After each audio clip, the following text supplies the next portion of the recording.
When was the last time you took a leap of faith, trusting that everything is going to work out? Do you crave growth, or are you merely content with the status quo?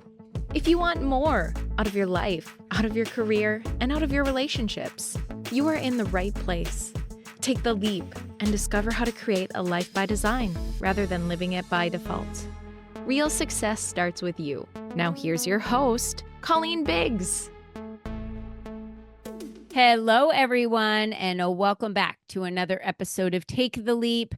I am your host, Colleen Biggs, and of course, we are back with another amazing guest on Take the Leap. Rikki Smith is with us today, and I guess I've got to ask this question. I'm actually going to a lunch today to be a speaker at the mastermind. It's a smaller group of 20 people, but they always do these executive business luncheons once a month. And I've gone every month for several months, and they've had amazing speakers from NFL coaches come in to men that have been in Major League Baseball. If you're seeing a theme here, apparently the person who is pulling in the speakers loves sports. Obviously. And we see a lot of sports.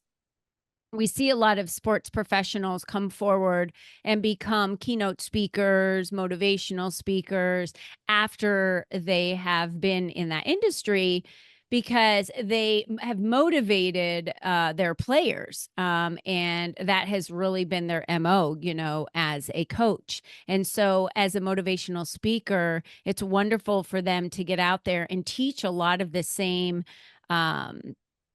principles that they taught while they were coaches. And so we get a little bit of that. So when the gentleman came up to me and said, "Hey, Colleen, we need more women speakers. Would you be willing to speak at our next mastermind?" I said, of course I would. And you always have to be ready, even in the moment. If someone were to say, "Hey, hand you the microphone." My husband asked me this morning, "Are you ready?" And I said, of course I'm ready, because I pretty much talk on the same subject of your network is your net worth.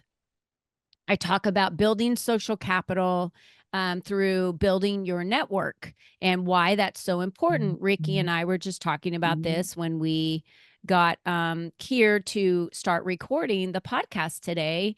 And she was thanking me for all of the connections that I had connected her to and what opportunities and doors that had opened for her. And that's depositing into somebody else's social capital of who they know and who knows them. Now she has a bigger sphere of people that know her, which means they're having conversations about her when she's not in the room. That's going to provide opportunity for her moving forward. Why it's important to be a public speaker is for that specific reason. You get people to know, like, and trust you. They get a little essence of who you are from stage. So we're going to dive into that today and why it's important no matter where you are in your career, corporate America. If you're an entrepreneur, this is important stuff that we're going to be chatting about today, and why it's important for you to be using your voice and speaking up and telling your story and teaching others. And I want to first start by thanking the sponsor of today's show, Phoenix Drone Pros. And at Phoenix Drone Pros, we love what we do and are passionate about each and every drone photography and video shoot. We've been in business since 2015. Our talent and skills shows in the video production we deliver. We offer fast service for commercial real estate, movies, events, and construction site monitoring. We also provide drone virtual tours that are all the rage right now. These virtual tours are great for team building and entertainment. Contact us today at phoenixdronepros.com to schedule your shoot online or get more information. We are now franchising. Reach out for information on how you can purchase your own drone company today.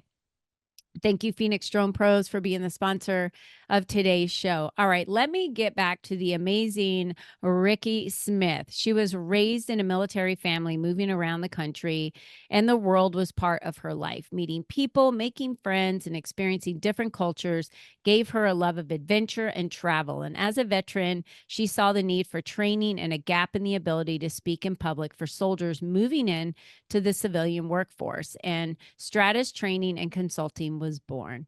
She since used her life experience to help others build confidence, organize their thoughts, and tell a story that sells. Everyone, please help me welcome Rikki Smith is in the house. Hey, Colleen. Hey, girl. All right. So you were a military brat. Is that what they call them? That's what we are called, But military you weren't, brats. were you? Sure, we'll go with that. Sure, She was a whatever. troublemaker, y'all. You should see her face right now. And if you're curious, you could just go to our YouTube channel and see the video there as well. But okay, so she is a troublemaker growing up. We just learned that about her. Okay, so as a veteran, Hmm. you saw, now you were raised in a military family. Were Hmm. you also in the military? I was. So Okay. both my parents were in the Air Force. Yeah. Then I went into the Army. I married the cutest Army guy ever, gave Um, birth to the cutest Army guy ever. And so, yeah, my husband retired, my son retired, and yeah, legacy. Army family. Yeah, Yeah, just yeah. generational Army family. Hmm. So, as a Yeah. veteran, you saw a gap in public speaking for soldiers moving Oh, into the civilian 100%. workforce. Explain Yeah. that. What Okay, happened? so for anybody that is listening who is a veteran, knows a veteran, or lives in a veteran community, you understand that the military members have a language all their own. Mm, It is something that very few people outside of that community not only don't understand, but have no idea how to get into it. Then what happens is these military members, they get out. They leave that safety of that community where everyone understands what you mean, what you're talking about, every acronym on the planet. And mm, then you move into a place where nobody gets it. Nobody gets it. And you're now having to explain what you do, what you've done, mhm. and now you're somebody's leader. How do you talk to these people now who are different than the people you were raised up with? And there was a huge gap. Oh my gosh. Okay. Okay. Yeah. So it really kind of started with that communication Yeah. and giving them the opportunity to be trained in that communication because it is Hmm. different in Completely. communicating. I Hmm. think it would be different for someone who was incarcerated as well, right? Communicating when Right. they're released and what It that would look like completely in different. training. Sort Mm-hmm. of even like what you said in your intro with these sports figures. In Mm-hmm. the sports arena, whether you are baseball, boxing, soccer, hockey, your language is literally your own. And there are some things that cross over because sports is sports, if you Yeah. will. But then you get out into the civilian world, you're no longer doing the thing that you used to do. And I like what you said, these folks are trying to motivate other people. Well, sometimes that style of communication may not cross over well. Yeah. Maybe your I've seen story, it. yeah, we've all seen it. We've all been sitting in those meetings going, oh my gosh, what did that mean? How Yeah. did they think that was a good idea to say? Because Yeah. in the world that they came out of, it made perfect You sense feel like they're yelling at you and you're like, all the I didn't time. do anything. And you're What's sitting there happening like, right now? am I in the wrong room? Yeah. But in a lot of those times, these guys and gals that are in these amazing arenas, when they leave them, they're not trained in public speaking. Mm, They're trained in how to present themselves. They're trained maybe on how to pronounce words, blah, blah, blah. But to how do you get out here and make this story, these points resonate mhm, with a group of people who are not your, if you will, your ideal anymore? Because that mhm. thing has changed. For sure. Yeah, it absolutely has changed. And I'm glad that Hmm. we're talking about this today because any training in communication is going to help you communicate better with your loved Hmm. ones, communicate better with Sure. friends, understand your boundaries, communicate better with an audience. Hmm. And why would you say the number one reason, Rikki, that Hmm. public speaking is so important? Because you become the advocate. You are the voice for the voiceless. If you have someone who is telling an amazing story of, say, something as horrific as domestic violence, something like that, or even something as less traumatic, if you will, as business, something in those arenas, you have to be able to communicate it in such a way that one, it makes sense to your audience. Two, they're going to walk away with actionable steps. And three, they are going to be able to translate what you've given them to someone else. Mm-hmm. If you are not good at translating that information from your brain, which is where all the amazing things happen, to an audience for them to go out and do it, you're basically standing up there and you may as well be saying blah, blah, blah, blah, blah, blah, because that's what it sounds like. Charlie Brown. Womp womp. Womp, womp, Womp womp, womp womp, womp. womp. Yeah, all Okay, day long. here's the number one fear in the world. Public Yeah, speaking. it is. Isn't that crazy? Right? It's Right crazy to before me death. because I literally have had zero fear of public speaking ever.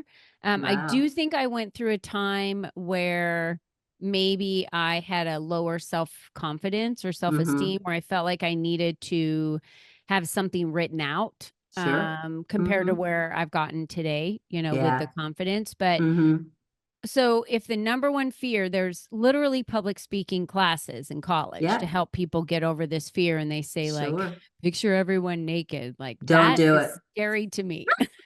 Well, I I don't want have to see you clients naked. that will come and like, well, I was told to visualize the audience naked.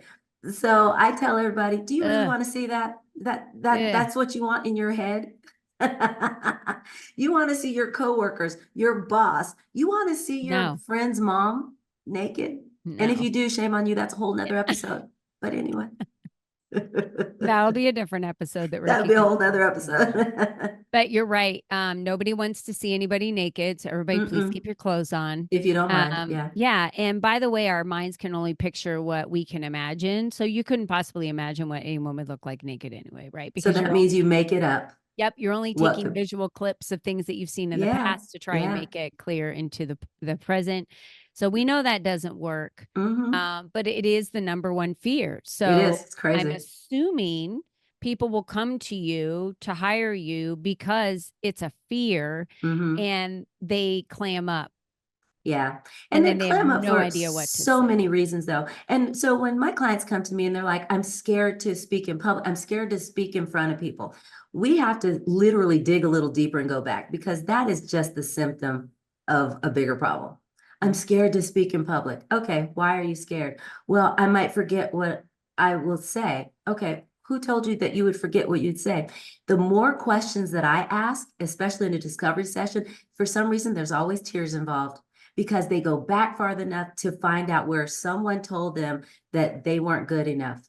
You weren't worthy. Nobody wants to listen to you. You have nothing to say. You are not. Do you see what I'm saying? So once it's not the fear of public speaking, it's the fear of what someone told you, what you believed, and what you now play over and over and over in your head. Yeah. So we have to get there first. Those labels and those words kept me stuck for a long time in corporate America where there was a lot of projecting going on. So let's talk about that real quick for people that don't know what that is. Yeah. Projecting is when someone projects how they feel onto you, but they make it about you. 100%. So someone says, you're not a leader. You're like, that didn't feel right because I lead in my church. I lead in my community. I lead, you know, I'm the director of XYZ outside of my work. But then at my job, you're telling me I'm not a leader. And you're like, this association isn't making sense to me. It's the other person feeling less than projecting that on you. Exactly. And I don't know why. Well, I don't know all the scientific reasons behind why people do it. But you think about, life be lifing. And if you feel bad, what's the best way to make you feel better? Make somebody else feel bad. That's right. And that happens a lot, sadly. And sadly, it comes from either your early childhood, it comes from that traumatic issue with your first horrifying relationship. It comes from, it comes from lots of different places. So once we can drill down to, are you really afraid of talking in front of people, or has someone told you something that you've taken and now that has become your new mantra in your head? It's your belief. It is your new you belief believe system. it and you become that. Right. Yeah, because someone told you that and that label stuck. Yeah, exactly. Yeah. I have a talk that I do and it makes me laugh now. It's called negative BS, which is belief systems. They're negative belief systems, because we've been told this thing for so long that we thought it was the truth. And it may have been a fact, but it wasn't the truth. The fact is, yes, I fall upstairs. The fact is that I shake and I get nervous and I drop things. That's a fact. But the truth is, I do that because people are constantly telling me that I'm going to do it. And it becomes a self-fulfilling prophecy, you know? And so one of the things I have to tell my clients is, you know, that person in your head, give them a name and then tell them to shut up. Because it's easier to tell somebody to shut up when they have a name as opposed to this abstract thought that just runs. No, give it a name, call it something.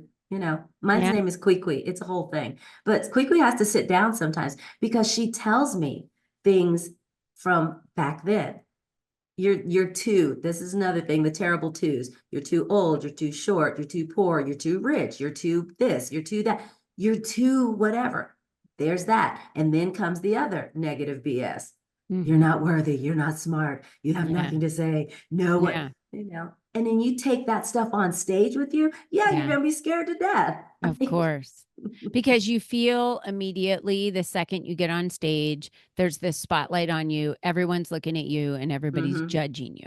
And that's the number one thing that most people feel. So what if we were to get on stage knowing that we deserve to be there because we were asked to be there or we were paid? That part. To be there. I love that. Somebody thinks that there's more in you than you think you hear in yourself. So they've paid you. Your story is amazing. It is going to change the lives of our attendees. I want you on my stage. So now you have to go back and literally get your mind right and tell yourself, they paid me. They need to hear from me. My story is going to change the world. I can do this.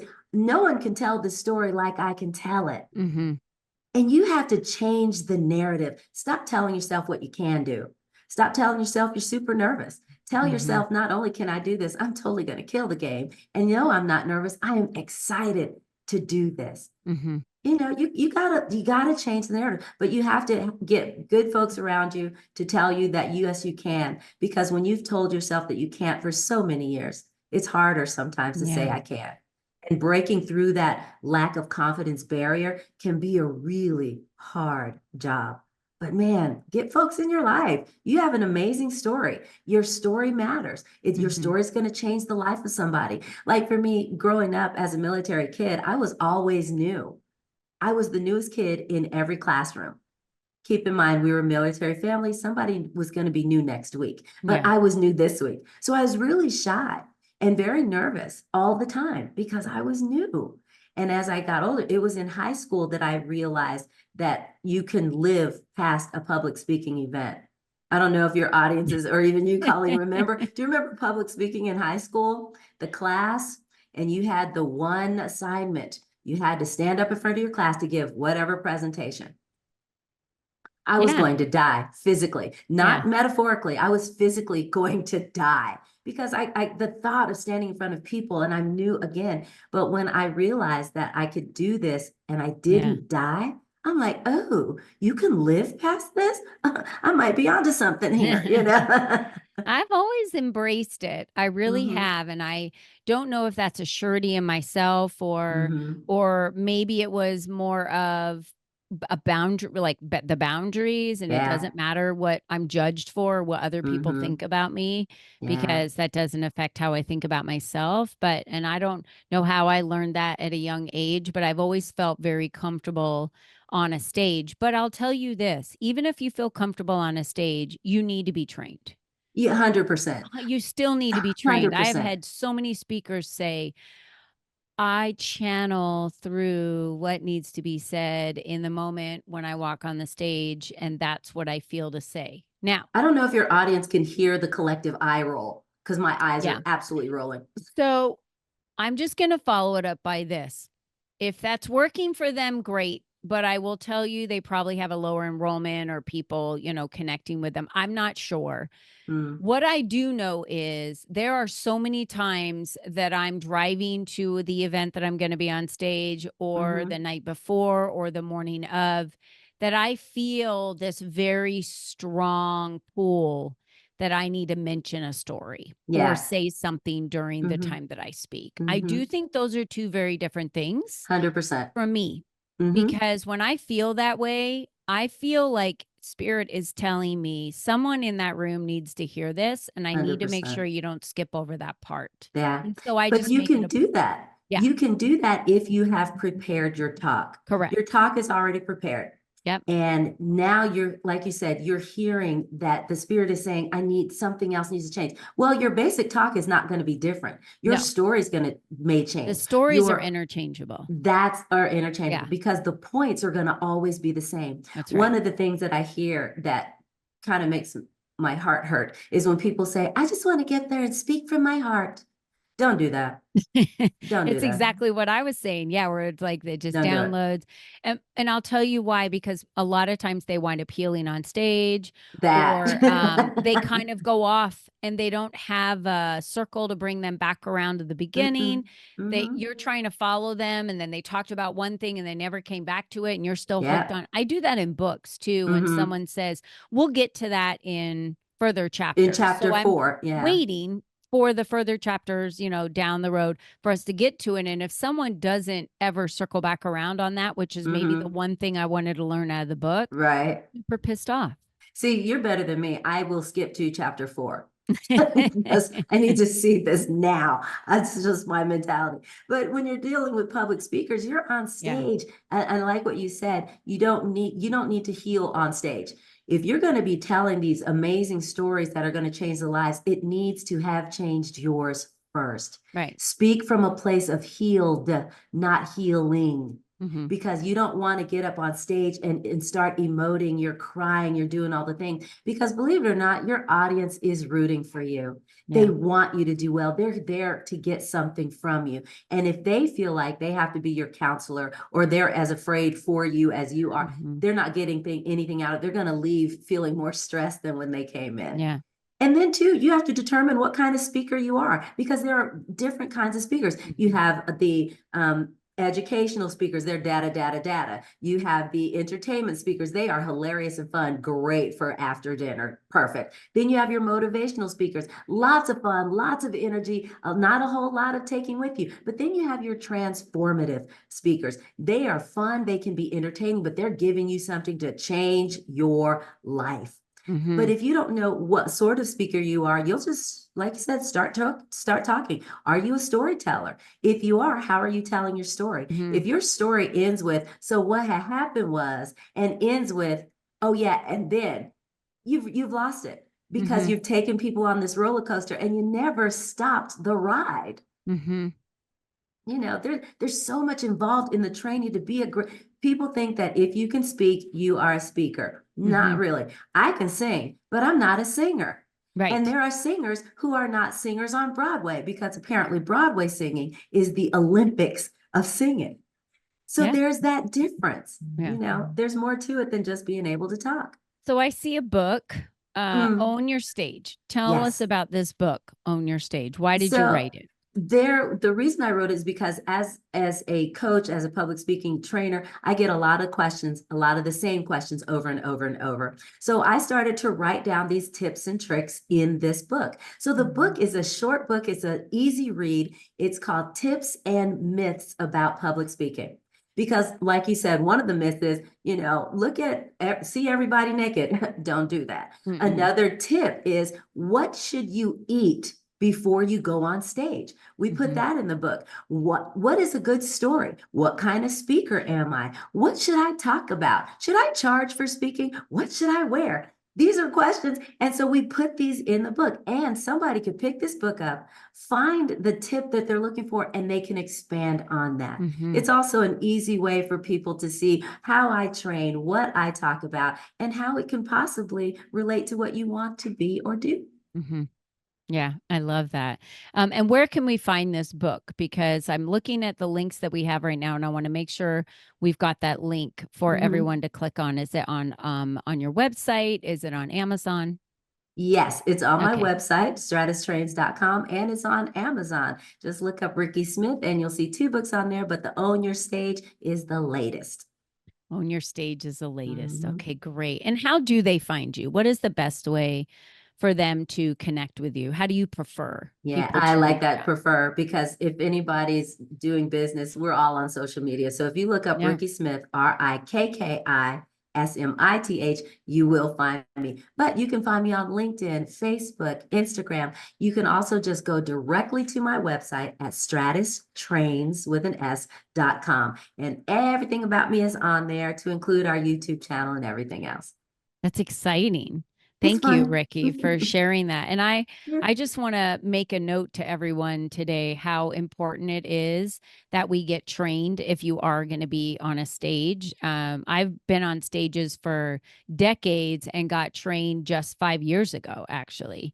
It changed my game. Being trained, knowing the comfortability of knowing what you're going to say, having an outline, the preparation that it takes for, making sure you have all the details and everything you need, and showing up and introductions, and just kind of I guess the outline of what it's like to be a speaker. Especially if you're looking to get paid to be a speaker, you don't just fall into this and say, oh, I'm just going to be a paid speaker and that's what I want to do for the rest of my life. You've got to put in the work, just like going to the gym to build muscle. You've got to put in the work with calorie count, right? You've got to put in the work with training, getting the proper training, reading the right books, like Own Your Stage, working with a professional that can help you with that outline and really get you to the point where you know exactly what you're going to say on stage, and it becomes very impactful for the attendees that are there. That gets you from that one gig hired to the next one, because someone 100%. in the audience is like, oh, we need to have her at our conference, and that would be great. And so usually they breed they do opportunities for you. And I want to remind our listeners, you're the only you that's ever been. You're the only you that's ever going to be. So you need to speak up. I was just on a podcast yesterday where the gentleman said, we need more women speaking up and talking and saying and, teaching and sharing their stories and helping other people. There's so many women that are like, oh, not me. I don't have a story. And Rikki and I are here to say, yes, you do. We all have a story, because you got where you are today. And that's your story from the time you were little to the time you got here. And there's been many pivots along the way and pivotal moments in your life that have taught you. So, Rikki, I can't thank you enough as a veteran. Thank you for your service to your entire family, generations. Thank you for your service, and for stepping up to see that there was a demand and a need, and then creating a service out of that to provide other people the resiliency for them to be able to share their story. That's a beautiful thing that God's called you to do. So thank you for that. Thank you. And it truly is a calling, and I appreciate it. And I appreciate the thanks for our service. It is truly our joy and our pleasure to have served all of us. I love that.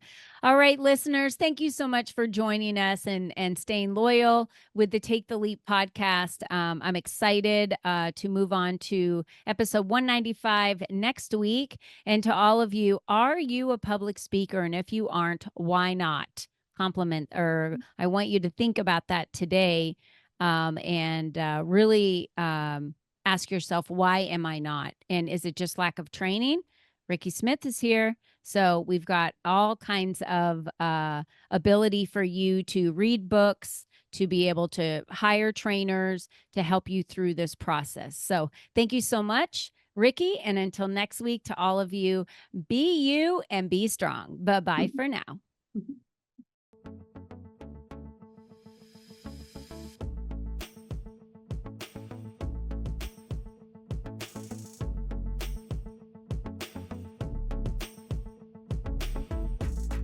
We hope you enjoyed our show today, as our guests shared their secrets on designing their life by taking the necessary leaps to expand their influence and attract the right people and clients into their lives. To start these easy steps for yourself, be sure to visit www.colleenbiggs.net/freebies to download the 7 ways to increase your exposure today.